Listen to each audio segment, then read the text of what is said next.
Mara Alden tightened her scarf as the autumn wind whispered through the towering pines of Graybrook Forest. The forest's reputation as both beautiful and eerie was well earned, and her return to her late uncle's cabin, nestled deep within its shadowed heart, felt like stepping into a childhood memory gone sour. Uncle Edwin's sudden death had brought her back after years in the city. While sorting through his belongings, she hoped to unravel why he'd lived as a recluse for the past decade, despite once being a cheerful, adventurous man. Graybrook was picturesque by day. Its vibrant red and gold canopy glowed against the pale sky. By night, the forest transformed into a looming presence, whispering with the wind. The locals at the general store warned Mara about staying too close to the woods after sundown. "They say the trees talk," muttered Mrs. Harwick, the elderly shopkeeper. "People get lost when they listen." Mara dismissed it as folklore, though the woman's trembling hands as she bagged Mara's supplies made her pause. That first night, Mara sat by the cabin's fireplace, poring over Edwin's journals. His last entries were strange, filled with cryptic phrases like, "The forest knows," and "I must not hear them again." Outside, the wind picked up, and a soft susurration drifted through the cracks in the window frame. It almost sounded like words, faint and fleeting, but Mara brushed it off. Exhaustion carried her to bed, but she couldn't shake the feeling that something lingered just beyond the walls. The next morning, Mara discovered a strange marking on the oak tree near the cabin. A spiral etched into the bark seemed fresh, the sap still sticky. Her uncle's journals mentioned these symbols, describing them as warnings left by the forest itself. Intrigued, she resolved to investigate further. Mara visited Thomas, the forest ranger, whose weathered face held the deep lines of a man who spent his life outdoors. He seemed reluctant to discuss Edwin or the forest's whispers, but admitted, "People go missing out here more than you'd think." Edwin was convinced the trees held secrets, but maybe he just spent too much time alone.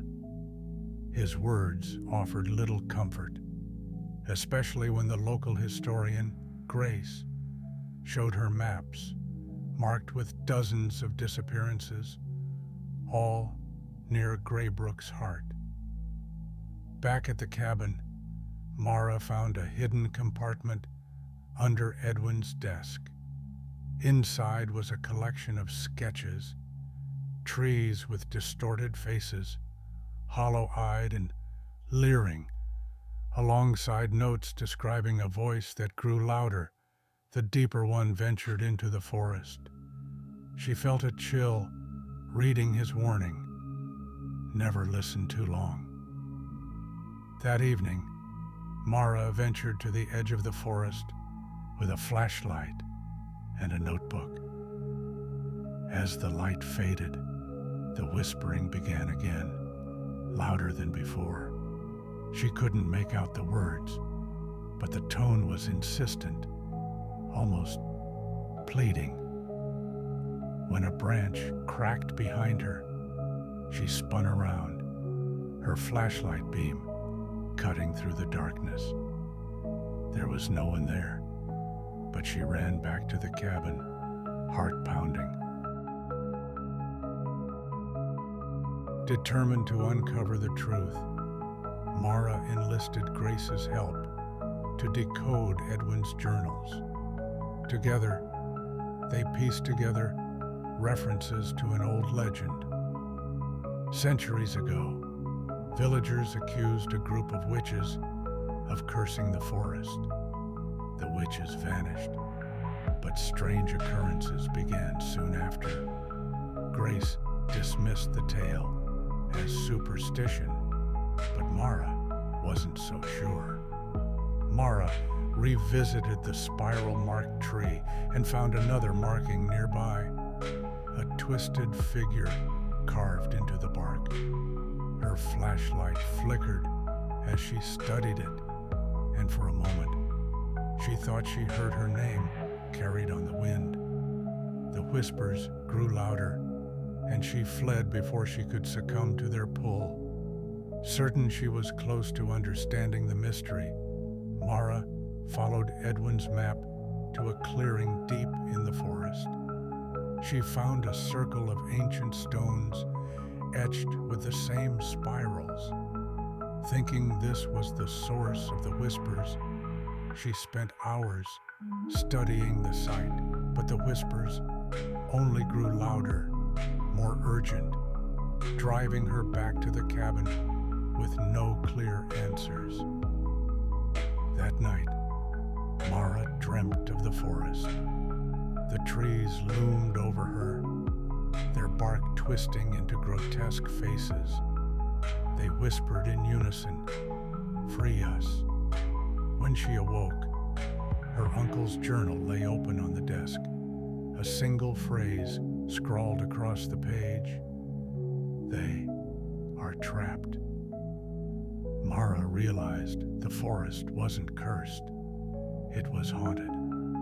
The witches, betrayed by the villagers, had bound their souls to the trees in a desperate act of self-preservation. Their whispers weren't malevolent, but a plea for help.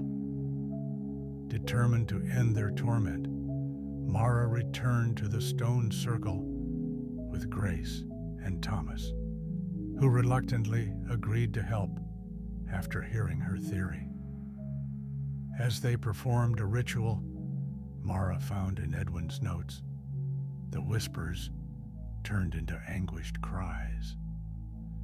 The forest roared with wind, and the trees seemed to shift, their shadows reaching toward the clearing.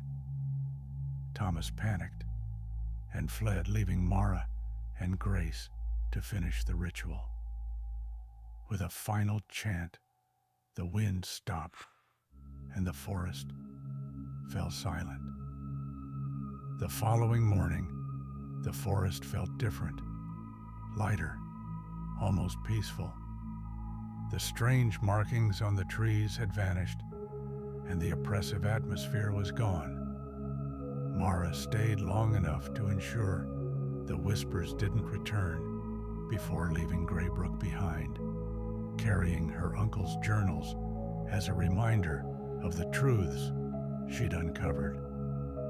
Months later, Mara published a book about her experience, blending the story of the witches with her own investigation.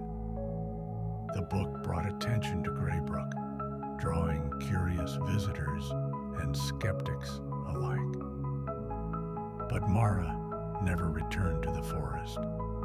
Though the whispers had ceased, she often wondered if the trees were truly at peace, or merely waiting for someone to listen again.